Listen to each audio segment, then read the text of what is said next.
Good morning students.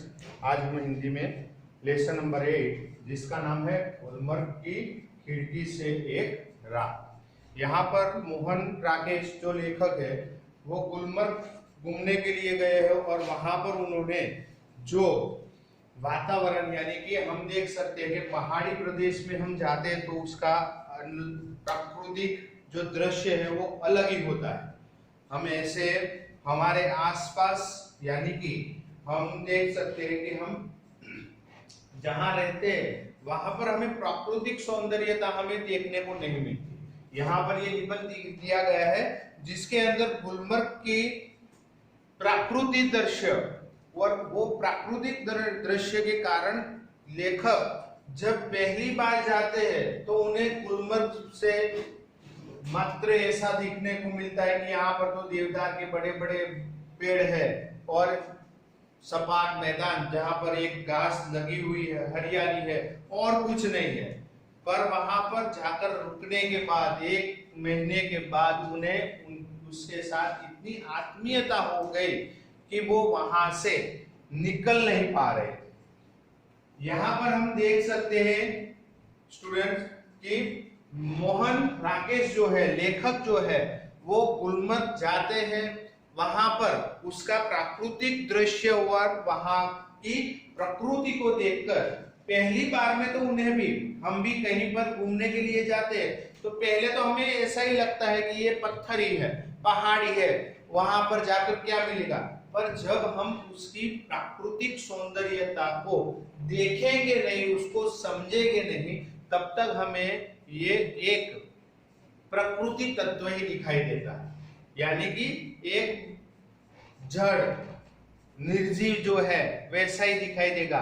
पर उसको जानने के बाद हमें एहसास होता है, मालूम होता है कि यहाँ पर जो शांति, आत्मीयता, अपनापन लगता है वो कहीं और हमें नहीं लगता। यह बात लेखक ने वहां पर रहकर गुलमर्ग की एक खिड़की से एक रात यानी कि उस दिन उन्होंने एक बरसती हुई बादल को देखा, उनके करीब आ रहा था, परंतु उनके पास आते आते ही वो बादल जो था वो गरजना और बरसना बंद हो जाता है। इसीलिए और उनकी ये एक यादगार रात बन गई थी।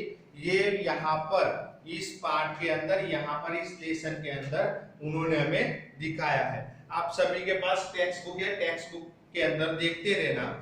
गुलमर्ग कश्मीर का एक सुंदर प्राकृतिक स्थान है। प्रस्तुत लेखन में बड़ी आत्मीयता से लेखक ने वहां की प्राकृतिक शोभा और वहां के अपने अनुभव के बारे में बताया गया है। यानी कि यहाँ पर हमें दिया गया जो लेसन है उसके अंदर कश्मीर का ये गुलमर्ग जो है वो प्राकृतिक स्थान है और ये स्थान के कारण उनके साथ जो आत्मीयता उनकी बन गई है, उनका अनुभव है, वो यहाँ पर हमें पाठ के अंदर, ये लेसन के अंदर दिया गया है। हम रीड करते हैं और समझते हैं। पहली बार गुलमर्ग जाने पर लेखक को वहां कुछ भी आकर्षण नहीं लगता था। बस वहां था एक खुला सपाट मैदान और देवदार के वृक्षों के घने झुंड। यानी कि हम देख सकते हैं कि लेखक पहली बार जब गुलमर्ग जाते हैं तो उन्हें कुछ दिखाई नहीं देता, मात्र क्या दिखाई देता है तो सपाट मैदान जो घास से भरा हुआ है, हरा हरा मैदान दिखता है और देवदार के बड़े बड़े ऊंचे ऊंचे जो देवदार के वृक्ष होते हैं वो ऊंचे ऊंचे बड़े पेड़ दिखाई देते हैं। उसके अलावा वहां पर उनको कोई आकर्षित कर नहीं पाए, वहां पर कोई आकर्षण नहीं है वैसा उनको लग रहा था। कुछ महीने वहां पर रहने के बाद गुलमर्ग से लेखक की आत्मीयता हो गई। उसे लगने लगा जैसे वह भी वहां के सपाट मैदान का एक हिस्सा है। जब वहां जाकर वो रहते हैं, थोड़े दिन हो जाते हैं, हम भी कहीं बार हम देख सकते हैं कि हम एक घर से दूसरे घर, हम पुराने घर से नए घर में रहने के लिए जाते हैं तो हमें पुराने घर की सारी यादें रहती है और हम जब रहने के लिए जाते हैं तो हमें ऐसा लगता है कि जो पुराना घर था वहां पर रहने की मजा ही कुछ और थी। जैसे जैसे हम वहां नए घर के अंदर, वहां के नए वातावरण के अंदर रहने लगेंगे, तब हमें ऐसा लगेगा नहीं नहीं, वो घर से तो ये घर बेहतर है। यहाँ पर वही बात लेखक ने की है कि वो पहली बार गुलमर्ग गए तो उनको कुछ अच्छा नहीं लगता। यहाँ पर तो पेड़ है और घास की सपाट मैदान है और कुछ नहीं। पर जैसे जैसे कुछ महीने वहां पर उन्होंने बिताए तो उनको खुद को आत्मीयता के साथ महसूस होने लगा कि ये सपाट मैदान जो है, घास जो है, उसका एक हिस्सा मैं भी हूँ। यहाँ पर लेखक अपने आप को वो घास के मैदान का एक हिस्सा बताते हैं। नेक्स्ट उसके बाद देखिए, वहां के प्राकृतिक दृश्य उसे अपने में समाये हुए प्रतीत हुए। लेखक कहते हैं कि गुलमर्ग में रहने के बाद जब व्यक्ति यहाँ से विदा लेता है तो उसे अपने आप से बिछड़ने जैसा ही अनुभव होता है। यानी कि जब लेखक वहां वो प्रकृति का एक हिस्सा समझने लगते हैं, वहां पर अपने आप को एक प्रकृति का हिस्सा समझने लगते हैं, उसी वजह से लेखक को ये भावना प्रकट होती है कि जब भी मैं यहाँ से विदा, यानी कि हम अपने घर से कहीं बाहर जाने के लिए विदा होते तो हमें हमारा घर जो है वो याद आता है, वैसे वहां से बिछड़ने की, क्योंकि हमारा घर हमारे लिए सेफ है। हम दुनिया में कहीं भी घूम के आएंगे, अच्छे अच्छे होटल में रहेंगे, अच्छे अच्छी जगहों पर जाएंगे, फिर भी हम अपने घर जब आते हैं तब हमें आत्मसंतोष मिलता है। हाश बराबर हम घर पहुंच गए, वो जो हमें बात मिलती है, हमें जो एहसास होता है, वो एहसास की बात यहाँ पर लेखक ने की है कि जब भी मैं वो प्राकृतिक वारसे में से वहां से विदा लेता था तब मैं अनुभव करता हूं कि मैं अपने आप से विदा करता हूं, मैं अपने आप से बिछड़ रहा हूं। नेक्स्ट देखिए, गुलमर्ग में हरियाली की भरमार है। नीचे हरी घास, लाल लाल छतों के ऊपर भी हरियाली और ऊंचे ऊंचे वृक्षों के कारण आकाश भी हरा हरा लगता है। हरियाली के बीच नए नए रंग के फूल देखते ही बन जाते हैं। हर क्षण एक नया अनुभव होता है और नए रोमांच की सृष्टि होती है। लोग हरी भरी घास पर बैठने का आनंद लेते हैं, सैलानी घुड़सवारी का मजा भी लेते हैं। यहाँ पर हम देख सकते हैं कि गुलमर्ग जो है तो उसकी प्रकृति की शोभा कैसे है, तो हम देख सकते हैं कि प्रकृति की शोभा उस वजह से कि वहां पर हर जगह पर हम देख सकते हैं सपाट मैदान है, सपाट मैदान के ऊपर हरी हरी घास, यानी कि नीचे आप देखो तो भी हरियाली, घर के छतों के ऊपर देखो तो भी हरियाली, उसके बाद वहां से ऊपर देखो यानी कि देवदार के जो वृक्ष, बड़े बड़े वृक्ष पेड़ होते हैं वो भी हरियाली, यानी कि आकाश में भी हरियाली, नीचे भी हरियाली, हर जगह पर हरियाली ही हरियाली दिखाई देती है। उसी वजह से लेखक हमें कह रहे हैं कि वहां पर जाने के बाद मुझे पहले कुछ अच्छा नहीं लगता था, समय बिताया तो मुझे ये हरियाली इतनी पसंद आ गई कि मैं इस हरियाली का एक हिस्सा हूँ, ऐसा समझने लगे। यहाँ पर सैलानियां यानी कि यहाँ पर जो भी पर्यटक आते हैं वो घुड़सवारी और वगैरह गोल्फ जैसी जो खेल खेलते हैं उसका आनंद कुछ और होता है। नेक्स्ट उसके बाद देख सकते हैं कि गुलमर्ग की शाम कैसी होती है। तो गुलमर्ग की शाम होते होते गुलमर्ग में बर्फबारी शुरू हो जाती है। बर्फबारी यानी कि जो बर्फ गिरने लगती है, यहाँ पर हर शाम को बर्फ गिरने की कोहरा यानी कि कोहरा देख सकते हैं कि वो गिरने लगता है। घास पर बैठे हुए तरह तरह के वस्त्र पहने लोग उठकर जाने लगते हैं, यानी कि जो वस्त्र, अलग अलग वस्त्र पहने हुए हरी घास के ऊपर जो पर्यटक है, जो सैलानी है वो बैठे हुए थे, पर बर्फ गिरने की वजह से वो सारे लोग उठकर वहां से चलने लगते हैं। हरियाली कुहासे यानी कि कोहरा, जब बारिश यहाँ पर हमारी यहाँ पर बारिश होती है, वहां पर बर्फ की बारिश होती है, तो वो बर्फ की बारिश को कोहरा कहते हैं। तो वो कोहरा से ढकने लगती है, यानी कि धुम्मस जैसा वातावरण बन जाता है। मैदान पर अंधेरा छाने लगता है। धुएं से पगडंडियां पतली पतली बाहों की जैसे लगती है।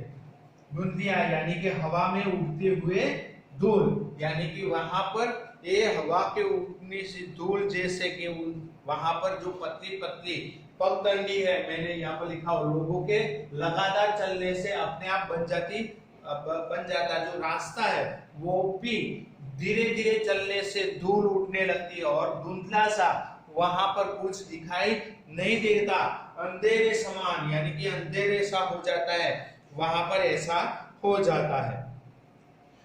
दिन में सूर्योदय होने पर, सुबह सूरज निकलने पर पूरा दृश्य बदल जाता है। हमने पहले देखा वहां की शाम कैसी थी, अब दिन की शुरुआत कैसी है।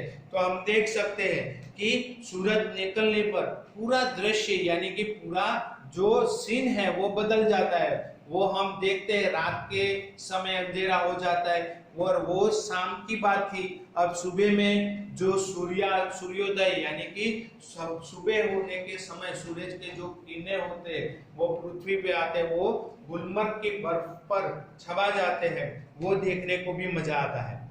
आकाश में बादल सैर करते नजर आते, सैर करने यानी कि वहां पर वो बादल थे वो सूरज के सामने घूमते रहते, वो भी अच्छा लगता है। भेड़ और बकरियों के रावड़े मीन्स के समूह, यानी कि यहाँ पर जो भेड़ और बकरियां होती है वो उनके समूह में वो पगडंडी पर जाती है।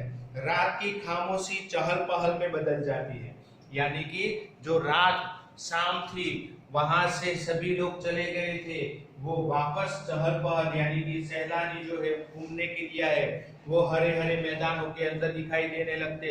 ये भेड़ बकरियां जो है वो घास चरने के लिए वहां पर दिखाई देती है और पूरा जो समूह था यानी कि पूरा जो समय था शाम का एकदम खामोशी वाला और सुबह दिन निकलते ही वो चहल पहल में बदल जाता है, यानी कि आवाज जो भी होती है ध्वनि स्वर वो सुनाई देता है। यहाँ पर अब लास्ट में हम देख सकते हैं कि उन्होंने जो खिड़की से एक रात देखी थी वो रात की बात आती है। एक रात का अविस्मरणीय अनुभव लेखक का जो है वह यहाँ पर बताया गया है। एक रात लेखक अपने होटल की खिड़की में खड़े थे। दूर सामने एक बरसती घटा उनकी ओर बढ़ती आ रही थी, यानी कि वो होटल के रूम के अंदर खिड़की थी, खिड़की के अंदर खड़े थे और वहां से दूर देखते हैं तो एक बरसती हुई बादल जो है, एक बरसता हुआ जो बादल है वो उनकी ओर बढ़ रहा था। जैसे ही आगे देखते हैं कि दूर से एक बरसती घटा उनकी ओर बढ़ती आ रही है। लेखक चाहते थे कि वह घटा उन तक पहुंचकर उनसे अपने में लपेट ले, यानी कि लेखक यहाँ पर वो घटा को देखकर ऐसा एहसास करते हैं कि ये घटा मेरे पास आए या वो बादल जो है वो मेरे पास आए, वो बरसती बरसात है वो मेरे पास आए और मुझे भी उसके अंदर अपनी जो बाहों थी यानी कि जो भी उनके लपटे थी उनके अंदर उनको संभाले, ऐसे उन्हें लगा। हवाई तूफानी थी और बादलों की गर्जना के साथ बिजली भी चमक रही थी, यानी कि बादल हवा जो थी वो तूफान की तरह एकदम जोरदार यानी कि जबरदस्त हवाई फूंक रही थी और उसके साथ साथ उसके अंदर बिजली। हम देख सकते हैं कि जो भी हमारा आजकल का वातावरण है वो वर्षा ऋतु वाला वातावरण है, उसके अंदर हम देख सकते हैं कि वहां पर हम देख सकते हैं तभी बादल के साथ बिजली भी गिरती है और बिजली के साथ कुछ आवाजें भी आती है और उसकी वजह से हम भी डर जाते हैं। कई बार हम देख सकते हैं, कई बार न्यूज़पेपर में हम न्यूज़ भी पढ़ते होंगे कि बिजली गिरने से इतने लोग मर गए। वैसे ही यहाँ पर बिजली बिजली चमक रही थी और उसके साथ हम देख सकते हैं कि बादलों की जो गर्जना है वो भी दिखाई दे रही थी। तूफान जो था वो उनकी ओर बढ़ रहा था, पर लेखक के नजदीक लेखक बरसती घटा का आनंद लेना चाहते थे, लेकिन तूफान रुक गया और लेखक की इच्छा पूरी नहीं हो पाई। यानी कि जब वहां पर ये सारी प्रक्रिया हो रही थी, लेखक की इच्छा थी कि वो घटा पर बरसे, उनको वो लपटे जो थी उसके अंदर ले ले, परंतु वो नहीं हो पाया। थोड़ी दूर थी, होटल के रूम से थोड़ी दूर वो घटा चली गई और बारिश भी नहीं हुई, और ये इच्छा जो उनकी मनोकामना थी वो वहां पर अधूरी रह गई। वहां पर अपने अपना आकर्षण जो है वो लेखक कहते हैं कि गुलमर्ग का कोई ना कोई आकर्षण लोगों को यहाँ खींच लाता है। लोग केवल गोल्फ खेलने के लिए ही यहाँ नहीं आते। और लास्ट में लेखक ऐसा बोलते हैं कि जब भी वहां पर कोई भी जाकर आता है तो उसे कोई ना कोई, यानी कि किसी ना किसी प्रकार गुलमर्ग उसे अच्छा लगता है। वो कोई भी बात हो, घास की चट्टान मैदान हो, सपाट मैदान की वजह से, हरियाली की वजह से, देवदार के वृक्षों की वजह से, या तो बर्फ की वजह से, ऐसे अचानक वातावरण का जो पलटावा है वो देखने की वजह से, सुबह शाम की वजह से, ये कोई ना कोई बात जो है अपना अपना आकर्षण बनाकर गुलमर्ग में आने के लिए लोगों को प्रभावित कर देती है। लोग ऐसा मानते हैं कि गुलमर्ग में लोग केवल गोल्फ खेलने के लिए ही आते हैं, ऐसा लेखक मान रहे थे। यानी कि यहाँ पर ऐसी बात नहीं है, जिसको जिस प्रकार से आनंद आता है उसी प्रकार से वो वहां पर अपनी इच्छा, अपनी आत्मीयता जो उसके साथ बन गई है, वो आत्मीयता के साथ, अपनेपन के साथ गुलमर्ग में आता है।